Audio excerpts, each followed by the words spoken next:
These days, with new operating systems and programs demanding so much RAM, your computer sometimes will fall out of date faster than you expected. Well, it's a very easy upgrade and affordable, and all laptops have a slot in the bottom where you can install RAM. Actually, the panel says RAM right on it.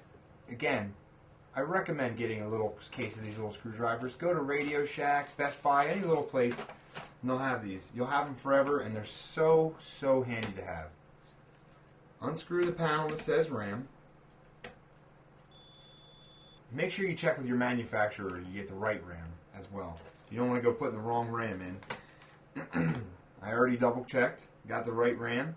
You take it, and now there's a slot in the middle that you can see here, and you have to line it up with the slot in the bottom of the board.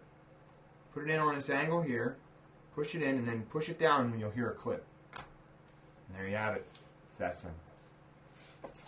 Put your panel back on, screw back in, tighten it down, and when you boot up your computer, it'll automatically recognize the RAM. And you'll be flying on your new applications.